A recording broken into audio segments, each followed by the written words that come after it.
আপনারা দেখছেন একুশে টেলিভিশন।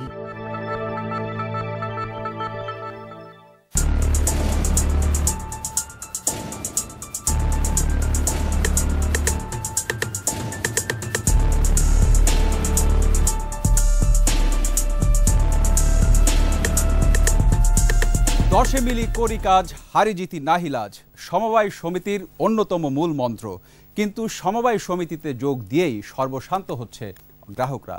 দর্শক, গ্রাহকদের অভিযোগের ভিত্তিতেই আজ প্রোটেক্টর উডেন্ডোর ২১-এর চোখে তুলে ধরব সমবায় সমিতির নামে প্রতারণার বাস্তব চিত্র। আর আপনাদের সামনে উপস্থিত হয়েছি আমি রক্তিম ত্রিপুরা।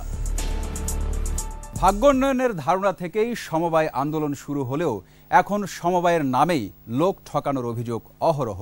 বহু সমবায় সমিতি বা মাল্টিপারপাস কোঅপারেটিভ সোসাইটি সদস্যদের টাকা আত্মসাৎ করে রীতিমতো উধাও হয়ে গেছে। সঞ্চয় হারিয়ে পথে বসেছে বহু মানুষ।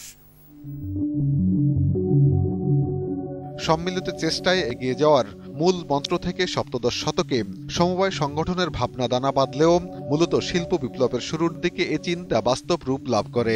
পরবর্তীকালে সারা বিশ্বে আন্দোলন হিসেবেই গড়ে ওঠে সমবায়। বাংলাদেশেও এর বিস্তার ঘটে। স্বাধীনতার পর ইস্ট পাকিস্তান প্রভিন্সিয়াল কোঅপারেটিভ ব্যাংকে বাংলাদেশ জাতীয় সমবায় ব্যাংক লিমিটেড নাম দিয়ে সমবায় আন্দোলনকে সচল রাখা হয়। বিভিন্ন পেশার মানুষ সমবায় সমিতির মাধ্যমে আর্থিক অবস্থার পরিবর্তন ঘটিয়েছে। সমবায় অধিদপ্তরের তথ্য মতে বর্তমানে সারা দেশে নিবন্ধিত সমবায় রয়েছে প্রায় ২ লাখের মতো। সদস্য সংখ্যাও ১ কোটির বেশি। তবে বহু সমবায়ের বিরুদ্ধেই রয়েছে অর্থ আত্মসাতের অভিযোগ। এই কারণেই নিবন্ধন বাতিল করা হয়েছে কয়েক হাজার সমবায়ের। সমবায়ের নামে কিছু কিছু প্রতিষ্ঠান অতি মুনাফার লোভ দেখিয়ে লাখ লাখ মানুষকে সর্বশান্ত করেছে। সমবায় অধিদপ্তরের নিবন্ধন নিয়েই বিগত ১ দশকে ব্যাঙের ছাতার মতো সমবায় সমিতি বা মাল্টিপারপাস কোঅপারেটিভ গড়ে উঠেছে। বহু সমবায় সমিতির বিরুদ্ধে মানুষের পকেট কেটে উধাও হয়ে যাওয়ার অভিযোগও আছে। ডেস্টিনি, ম্যাগজিম, আইডিয়াল, রূপালী, সান, শ্রমধারা, বৈশাখী, ফিউচার ডেভেলপমেন্ট, চয়নিকা, সেবা, সোনালী মাল্টিপারপাস সহ অসংখ্য কোঅপারেটিভ সোসাইটির অনেকগুলোর নামে অর্থ আত্মসাতের অভিযোগ রয়েছে।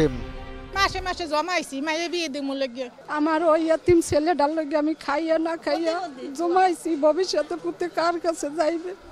সদস্যদের অভিযোগের ভিত্তিতে চোখ রেখেছি বিভিন্ন সমবায়ের দিকে। দর্শক, এই প্রসঙ্গে আজ আমরা কথা বলছি আমাদের সহকর্মী সাইদুল ইসলামের সঙ্গে। সাইদুল, এই যে সমবায় সমিতির নামে এত ব্যাপক হারে প্রতারণা প্রতি বছরই হচ্ছে, প্রতারিত হচ্ছে গ্রাহক, কিন্তু তারপরও এই প্রতারণার মাত্রা কিন্তু থেমে থাকছে না, প্রতি বছরই আবার নতুন করে হচ্ছে। এত গ্রাহক কিভাবে আকর্ষিত হচ্ছে এবং এই প্রতারণার ফাঁদে পড়ছে কেন? রক্তিম, আপনাকে ধন্যবাদ। প্রতি বছর যারা সমবায় করছে বা মাল্টি পারপাস কোঅপারেটিভ যারা করছে তারা হচ্ছে বিভিন্ন ধরনের তাদের লিফলেট, বই বিভিন্নভাবে তৈরি করে তারা সাধারণ গ্রাহকদের কাছে দিচ্ছে এবং সাধারণ মানুষ খুব সহজে বিশ্বাস করেই তার নিজের গচ্ছিত যে মূলধন কয়েক লাখ টাকা বা ১ লাখ টাকা বলেন, ৫ লাখ টাকা বলেন, যে গচ্ছিত যে সম্পত্তি সেই সম্পত্তিই তার এই সমবায় সমিতির বা সংগঠনের হাতে কিন্তু সে দিয়ে দিচ্ছে। এর আগে একটু শেয়ার করি, সেটা হচ্ছে যে সাধারণত ব্যাংকে রাখলে ১ লাখ টাকায় সে হয়তো ৮০০ বা ৯০০ বা ১,০০০ টাকা সর্বোচ্চ পায়, কিন্তু সমবায় সমিতিতে সেই টাকাটা, সেই ১ লাখ টাকা রাখলেই কিন্তু তারা সেখানে দেখাচ্ছে আমি ২ গুণ ৩ গুণ ব্যাংকের চেয়ে ২ গুণ ৩ গুণ বা ৪ গুণ হারে দিচ্ছে।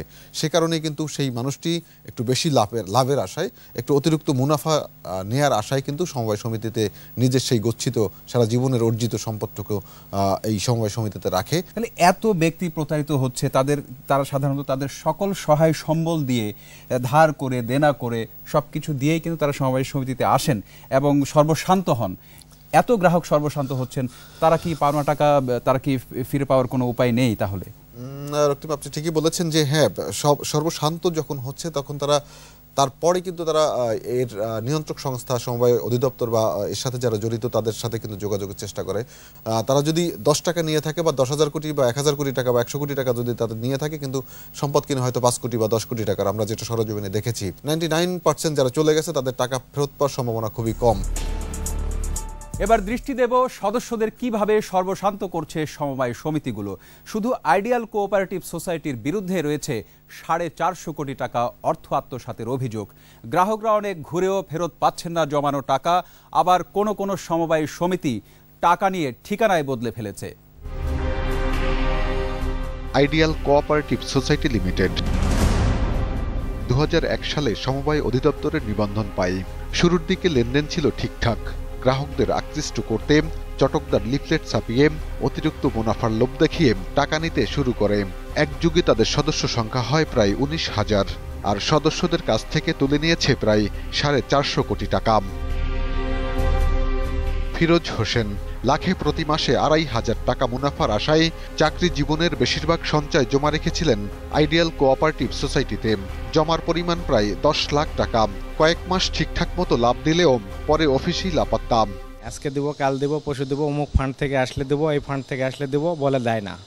তার মতো আইরিন আক্তার, জুবেদা আক্তার ও তাদের পরিবারের সদস্যরাও জমা রেখেছিলেন প্রায় 40 লাখ টাকা। পাওনা টাকা উদ্ধারে দীর্ঘদিন ঘুরেও কোনো লাভ হয়নি। তাদের মতো অবস্থা সমিতির কয়েক হাজার সদস্যের। অনেকেরই নিজের সঞ্চিত শেষ সম্বল হারিয়ে পথে বসার মতো অবস্থা। তাই তো টাকা ফেরত পেতে বিভিন্ন স্থানে ঘুরছেন তারা। আমার চাকরি যে যা টাকা কিছু জমাইছি এবং টুকটাক কিছু বাড়ি থেকে নিয়েও জমাইছিলাম, আমার এক পয়সা আমি আদায় করতে পারিনি। আমার নিজের পরিবার সব মিলে হবে 7 লাখ টাকার মতো। প্রতারণার বিষয়ে জানতে দৃষ্টি দেই আইডিয়াল কোঅপারেটিভ সোসাইটির প্রধান কার্যালয় পল্টনের দেওয়ান কমপ্লেক্সে। সমিতির প্রধান শফিকুর রহমান অফিস সরিয়ে নিয়েছেন অনেক আগেই। বলছে আমরা আমাদের অফিস চেঞ্জ করে বাড্ডা চলে যেতেছি। নতুন অফিসের ঠিকানা জোগাড় করে যাই সেখানে। বাড্ডা কবরস্থান রোডে নতুন অফিস। নতুন ঠিকানায় বাইরে নেই কোনো সাইনবোর্ড, তবে কার্যক্রম কিন্তু আগের মতোই আছে। নতুন করে লিফলেট ছাপিয়ে সাধারণ গ্রাহকদের আবারও বোকা বানানোর চেষ্টা।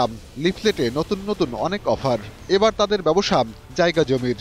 চটকদার ছবিনুর ছাপিয়ে আবারও টাকা হাতানোর চেষ্টা চলছে। প্রতারণার বিষয়ে জানতে আইসিএল এর চেয়ারম্যান শফিকুর রহমানের সাথে যোগাযোগের চেষ্টা করেও পাওয়া যায়নি তাকে। অনেক চেষ্টার পর মোবাইলে পাওয়া গেল তাকে। জানালেন মানুষের পাওনা টাকা ফেরত দেওয়ার চেষ্টা চলছে, এজন্য সময় দরকার। আমরা একা না, অনেক প্রতিষ্ঠান যেগুলো চলে গেছে তাদের পুঁজি পাচ্ছি না, আমরা কিন্তু আসছি এবং আস্তে আস্তে আগাচ্ছি। মান্থলি আমরা রিপোর্টও আমরা মন্ত্রণালয়ে দিচ্ছি। আরো 5-10 বছর হয়তো লাগতে পারে, একটা ঝামেলা হয়ে যাবে। এবার চোখ রাখবো রূপালী মাল্টিপারপাস কোঅপারেটিভ সোসাইটির দিকে। দক্ষিণ যাত্রাবাড়ি এলাকায় একযুগ কার্যক্রম চালিয়েছে তারা। সদস্য কয়েক হাজার। অন্যদের মতো অতিরিক্ত মুনাফার লোভ দেখিয়ে সদস্যদের কাছ থেকে হাতিয়ে নিয়েছেন কোটি কোটি টাকা। অনিয়মের কারণে এর নিবন্ধনও বাতিল করেছেন সমবায় অধিদপ্তর।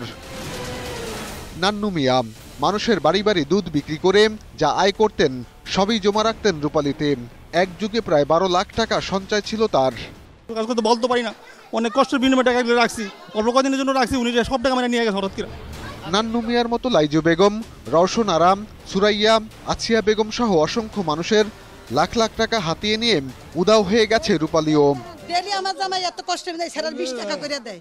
হানি টাইম না, হেই টাকা মনে কোনো মাইরা গেছে এগুলো। হ্যাঁ 15 লাখ টাকার মতনই আর কি। ভাই বোন মিলে 3.5 লাখ টাকার চেক দিছে, দেওয়ার পরে দেই নাইট ওরা চলে গেছে। বইনা সংসার ভেঙে গেছে শুদ্ধ মনে করেন এই টাকার লিগে।